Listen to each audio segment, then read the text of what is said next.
scintillating Sunday with Thanksgiving leftovers, and it begins in Baltimore. It was Lamar and the Ravens. It was Jalen and the Eagles. Randy Moss on Countdown said it was the game of the year so far, and it lived up. Late first quarter, Lamar, Mark Andrews. Dan, how about this throw? This is Lamar being special. One of the best plays of Sunday afternoon, trusting his guy, making sure he drives the football.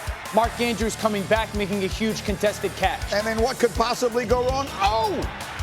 Justin Tucker with the stoink on the extra point, so it's 9-0. Second quarter we go. Eagles hadn't gotten much going offensively, but then they get Dallas Goedert. Yeah, I can't wait to kind of describe exactly how that drive matriculates down the field for the Eagles touchdown. Kick it out to the flat, Goedert touchdown. And then looking for a tush push, D-Wood. We almost lost the ball, but the Eagles get it in for the score. Yeah, listen, it's still tried and true, even when you have screw-ups like that. 14-9 Eagles at the break. It's 14-12. It's Justin Tucker. Rex from 53 yards away. Yeah, high snap, operation timing was a little off, but you know what? You can make all the excuses you want, but Justin Tucker is not the same guy. He personally left 7 points off the board yesterday. Fourth quarter, Saquon Barkley. He'd been quiet all day, but Danny finally gets it going. How many times have we seen this year where late in the football game, the Eagles hand the ball off to Saquon Barkley, and he breaks off a huge run to end the game? Yeah, and then this one also ends the game. Cooper. Exciting whites. Look at that tackle, man. With a big hit on Derrick Henry, and then last chance, next play, 4th and 8. Lamar, no dice, looking for Zay Flowers. That's it. Eagles go on to win it 24-19, a statement win. Afterwards, Lamar talking about Pittsburgh.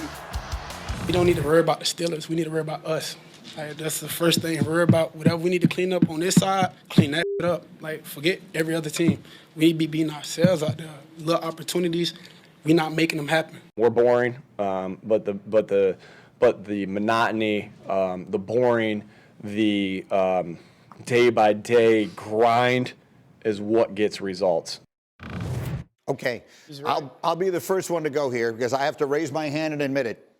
I waited too long to buy into the Eagles. They are 100% legit. I have been looking at their schedule. I've been looking at their coach. I've been looking at all of the wrong things, and I've been questioning just how good they are. D-Wood, I'm ready to sit here saying, watching the league right this minute, I think they're the best team in the NFL. The Eagles dominate where you need to dominate, in the trenches, on both sides of the ball.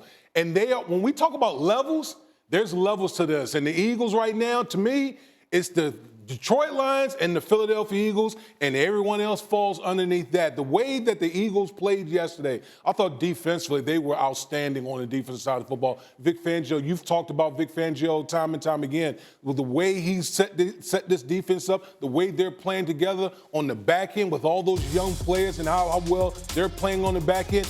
I thought they did first of all, I thought they did a really good job balling up the Baltimore Ravens run game.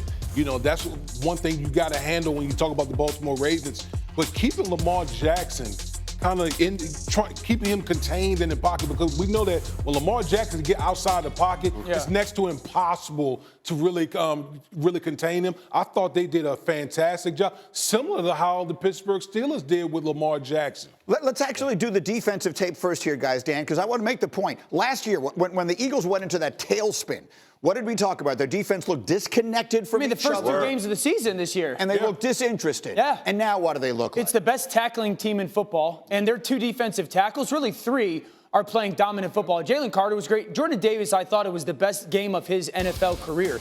Look at how the interior of their defensive line just locks out on some of these blocks. From an offensive perspective, there's no seam for me to run to here, right? Jordan Davis dominated the football game. And as an offense, when you're trying to create some of these seams, look at the punch out. Would you know this? When these defensive linemen extend, there's nothing for me to get to.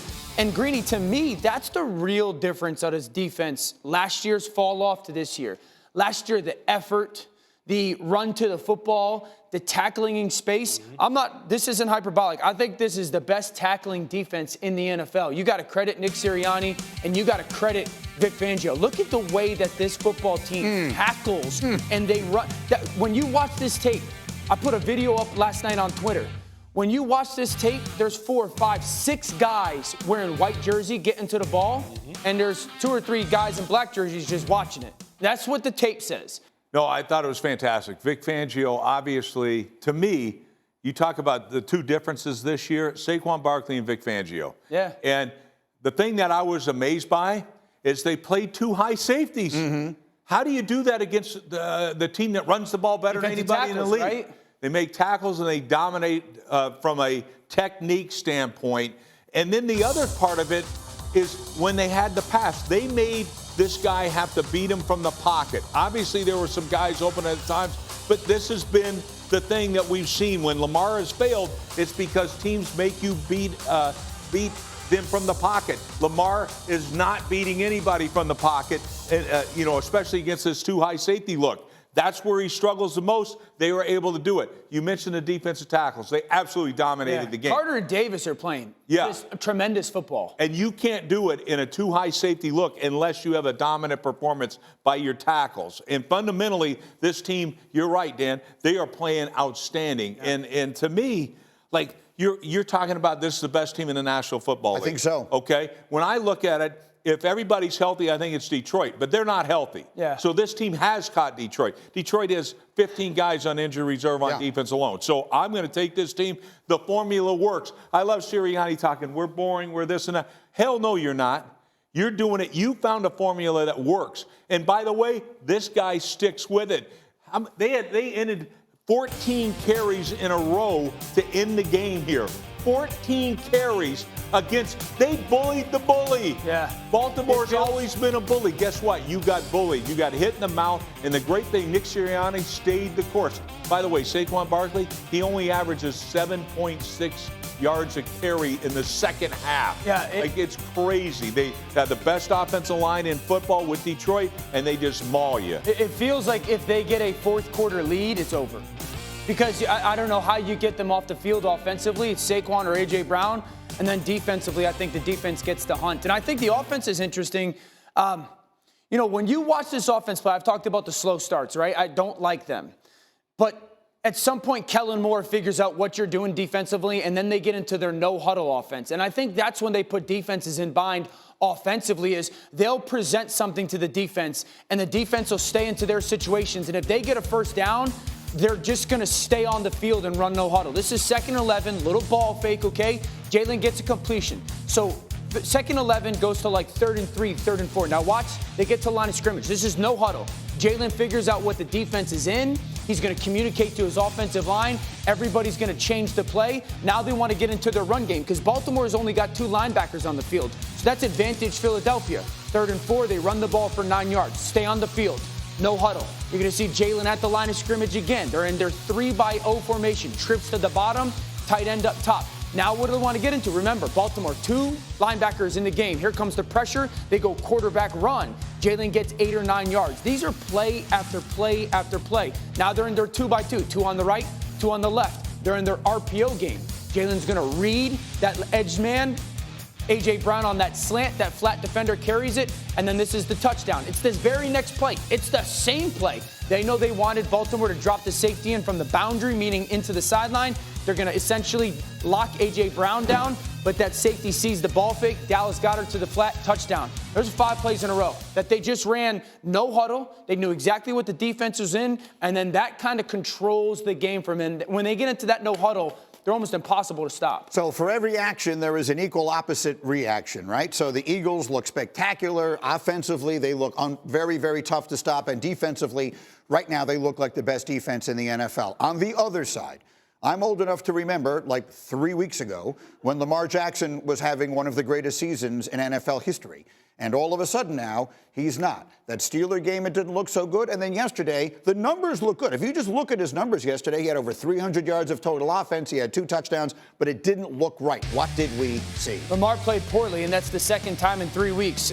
Egregious misses. I thought some egregious misses. I thought he didn't see the field clearly and then tried to do too much. We've seen Lamar try to kind of go and make things happen down in the red zone. Justin Tucker missed kicks, but I think he hurt Justin Tucker by some of those sacks. This is an egregious miss. I mean, if he hits likely here, this might be a touchdown, but that's a poor miss. The sprint out to Zay Flowers on 3rd down is wide open. That ball doesn't get tipped. It just looks like it. I thought he forced some throws, and so This is, I think Lamar in the last 3 weeks has played himself out of the lead of the MVP conversation. Again, egregious misses, forced throws. I think he was running around trying to do too much, and he was trying to win the game in one play, and that's what hurt their offense. But you know what? Some of that has to do with how defenses play you. When you're playing against really good defenses and you're playing against a front like the Philadelphia Eagles and the coverage on the back end is tied together with the front, you know what happened? Guys get tight. They get tight. Those throws that you routinely make, you're off on him because you're pressing, because the defense that you're going up against, you know in your mind that you're not going to be able to get, they're not going to allow a lot of those explosive plays that you've been accustomed to. Because you try to go win the game. You got to go win the game. Offenses, I always say, like teams like Baltimore, so explosive. When you take away explosive plays and you make them drive 10, 11, 12-play drives, it tests their patience. And a lot of times, those type of teams, they can't handle it. They can't handle it. That's why you see Lamar Jackson missing plays and stuff like that, because they're not used to having long play drives. Yeah, and I mean, I think part of this thing was, I think Baltimore was shocked that Philly stayed in those two high safeties. I think they were shocked by it. I bet you they practiced all week long with that safety coming down in that box to stop the run. And then what happened? You know, you're going to either get cover 1 or cover 3. When that happened, they never did any of it. So they were multiple in their coverage package. That put a little, made Lamar make some decisions in there, and he wasn't comfortable. Yeah. Absolutely. For the advanced class, Rex talks an advanced class defense. What you're basically saying is what the Eagles were able to do, because their front was so dominant against the defensive line, was they didn't have to sacrifice anything on the back end. Absolutely. So they're not selling out to stop the run. They're just doing it with their regular personnel. Now, there's one other thing that has to be said. And, Ronnie, if we could put the full screen up there, A20. I mean, Justin Tucker is one of the greatest kickers, if not the greatest, in the history of the NFL, and he's one of the most respected bad day. It starts with the extra point that hits the thing. It just gets it off to a bad feeling.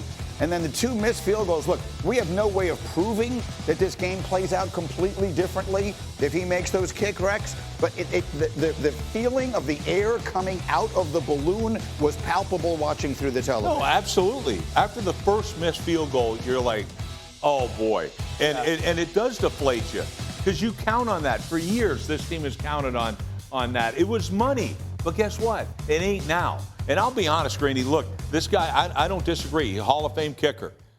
But quite honestly, I'm more surprised when he makes it than he misses right now.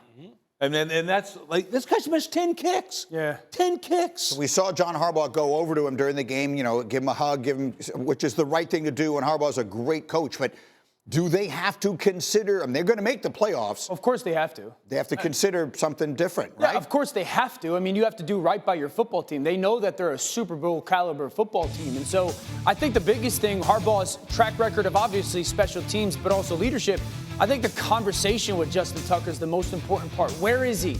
Does he feel defeated? Where's his confidence? Does he think it's an easy fix? I know, you know, like this is just Shanks, right? So you're just trying to figure out, does Justin think, no, it's my steps or it's my alignment or whatnot? If you think, if you're Harbaugh, that Tucker can handle this mentally, I don't think you move on from him. See, I think the problem is he's overthinking everything. And we can sit back and they can like, look, that snap was off, it was high, it was inside, the timing of the operation was poor. Make any excuse you want. Kick the damn ball. That's your job.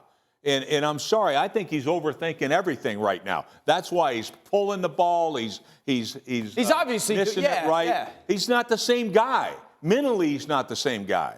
The biggest thing, it affects everything. When you have a kicker that has no confidence, now offensively, it's like we got to go for it now because you can't put yourself in a position where you're missing field goals. It really puts John Harbaugh and company in a bad situation.